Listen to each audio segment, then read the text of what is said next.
Hello दोस्तों, कहानी की इस नई सीरीज में आप सभी का स्वागत है।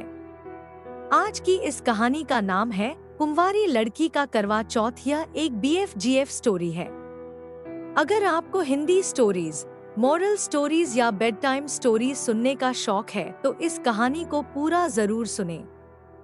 शादी के बाद पत्नी अपने पति की लंबी उम्र के लिए प्रार्थना करके करवा चौथ मनाती है, लेकिन आजकल के जमाने में जहाँ बिना शादी के ही हनीमून हो रहे हैं, वहाँ करवा चौथ कौन सी चीज है। आजकल के बच्चे बहुत स्मार्ट हैं। राजू तो बहुत ही ज्यादा होशियार है और ऊपर से उसका बाप अमीर भी है, इसीलिए स्कूल में उसका रौब चलता है। उसके आगे पीछे हमेशा 2-3 लड़के घूमते रहते हैं और राजू उन्हें हुक्म करता रहता है, राजू, अरे भानु, मेरे लिए बाहर से आइसक्रीम ला जरा। राजू के कहने पर भानु स्कूल के बाहर से आइसक्रीम लाता तो है, लेकिन लाते लाते आइसक्रीम पिघल चुकी होती है। इसीलिए राजू बहुत गुस्सा हो जाता है। राजू, आइसक्रीम पिघल क्यों गई? लानत है तुझ पर, एक काम ठीक से नहीं कर सकता है तू। ये बोलकर राजू ने भानु को थप्पड़ मारा। राजू ऐसे ही सब पर अपना रोब जमाता है, सिवाय उमा के। उमा इस क्लास की फर्स्ट गर्ल है और वो राजू को भाव ही नहीं देती। उमा की सहेली, यार उमा, राजू तो दिन ब दिन हैंडसम होता जा रहा है। काश वो मेरा बॉयफ्रेंड होता। उमा, क्या हमेशा राजू राजू करती रहती है? क्या दिखता है तुझे उस राजू में? लफंगा कहीं का। उमा की सहेली, अरे जाने मन, मुझे राजू में जो दिखता है तुझे भी दिखेगा, बस तू ठीक से देखती नहीं है। एक बार प्यार हो जाएगा ना तो तू भी मेरी तरह राजू के लिए करवा चौथ का व्रत रखेगी। उमा, मुझे कोई जरूरत नहीं है, मैं स्कूल से पढ़ाई करने के लिए आती हूँ। मुझे पढ़ाई करके नौकरी करनी है, परिवार को गरीबी से मुक्त करना है। उमा के माता पिता बहुत गरीब थे, इसीलिए उमा मन लगाकर पढ़ाई करती थी। उसी क्लास में एक और गरीब लड़का पढ़ता था, उसका नाम था हिमांशु। हिमांशु उमा से प्यार तो करता था, लेकिन वो कभी उमा को ये बात बोल नहीं पाया। वो डरता था उमा से। ऐसे ही हर रोज सुबह से शाम तक क्लास में कुछ ना कुछ होता रहता था। लेकिन एक दिन ऐसा कुछ हुआ जिससे उमा की पूरी जिंदगी बदल गई। स्कूल में मोबाइल फोन लाना मना था, लेकिन राजू किसका सुनने वाला था। वो हर रोज क्लास में फोन लाता था और इस बात से उमा परेशान हो गई। उमा क्लास की मॉनिटर थी, उसने ये बात टीचर को बता दी। उमा, टीचर, क्लास में मोबाइल फोन लाना मना है ना, लेकिन राजू हर रोज मोबाइल लाता है और सबको दिखाता है। वो सबको परेशान करता है। टीचर गुस्सा हो गए। टीचर, राजू, तुम अमीर बाप के बेटे हो, इसका मतलब ये नहीं कि तुम कुछ भी करोगे।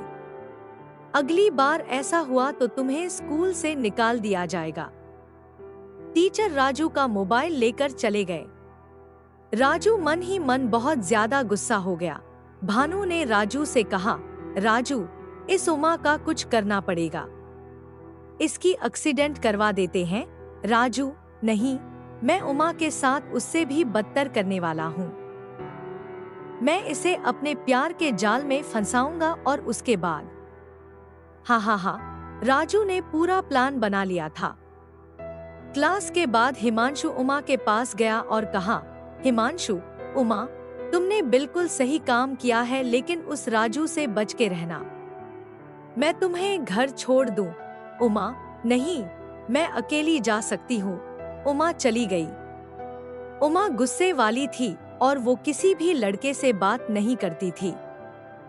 रास्ते में उमा के सामने अचानक से राजू आ गया। उमा डर गई। उमा, क्या बात है? तुमने मेरा रास्ता क्यों रोका? उमा ने सोचा कि राजू अभी उसे मारने वाला है, लेकिन उमा को चौंका कर राजू ने कहा, राजू, उमा, तुमने आज जो किया उसके लिए मैं तुम्हें थैंक यू बोलने आया हूँ। उमा, क्या थैंक यू मुझे? लेकिन क्यों? राजू, मैं पैसों के अहंकार में अंधा हो गया था। मोबाइल और गेम्स के चक्कर में मेरी पढ़ाई नहीं हो पा रही थी, लेकिन मोबाइल चले जाने के बाद मुझे अभी पढ़ाई करने में अच्छा लग रहा है। Thank you Uma. उमा खुश हुई और हंसकर कहा, उमा कोई बात नहीं। अब वैसे तुम जितने बुरे दिखते हो उतने बुरे हो नहीं, काफी अच्छे हो राजू, वो तो मैं हूँ। और ऐसे ही उमा राजू के जाल में फंस गई। उन दोनों की दोस्ती हो गई और राजू ने कहा, राजू उमा, मैं पढ़ाई में तुम्हारी तरह अच्छा नहीं हूँ, मुझे पढ़ने में मदद करोगी?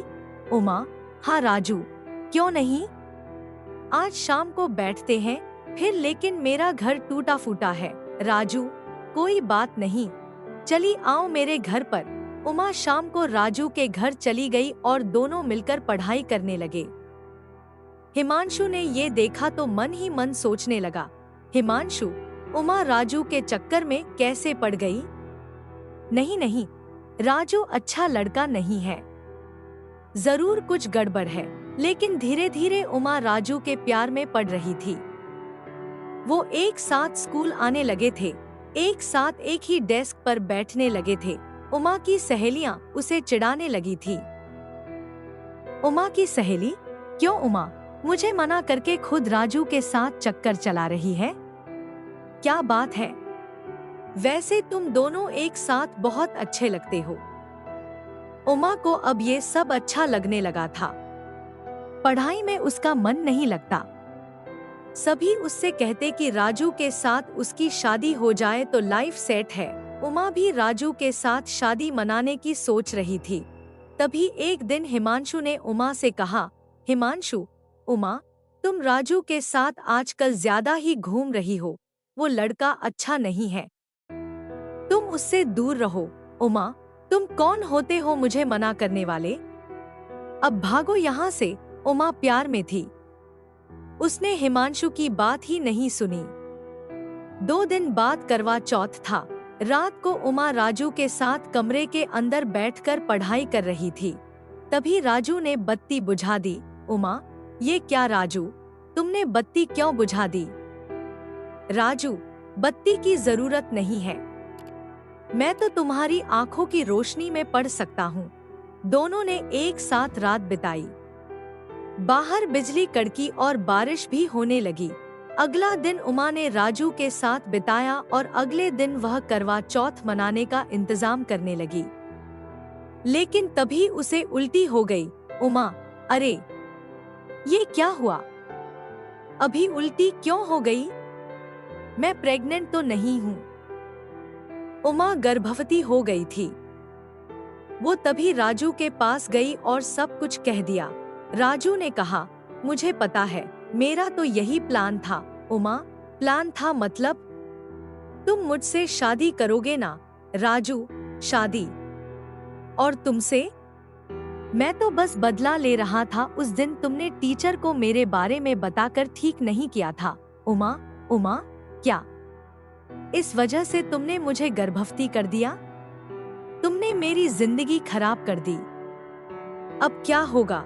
राजू, मुझे क्या पता, जो भी होगा लोग तुम पर थूकेंगे, मुझे मजा आएगा। राजू चला गया। उमा को समझ में नहीं आ रहा था कि वो करे तो क्या करे।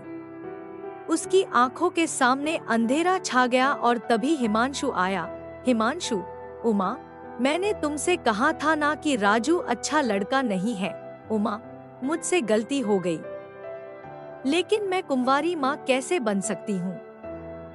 मैं किसी को मुंह दिखाने के लायक नहीं रही। कौन करेगा मुझसे शादी? हिमांशु, मैं करूँगा तुमसे शादी, इस बच्चे को मैं पालूंगा। उमा, तुम मुझसे इतना प्यार करते हो। उमा ने हिमांशु को गले लगा लिया। उसे सच्चा आशिक मिल गया। दोनों ने मिलकर पुलिस के पास राजू के खिलाफ केस कर दिया। पुलिस ने राजू को गिरफ्तार कर लिया और उसे 30 साल की सजा हो गई। हिमांशु ने उमा से शादी कर ली और उमा हिमांशु के लिए करवा चौथ मनाने लगी। 9 महीने बाद उमा को एक बेटा हुआ और वो सभी खुशी खुशी रहने लगे।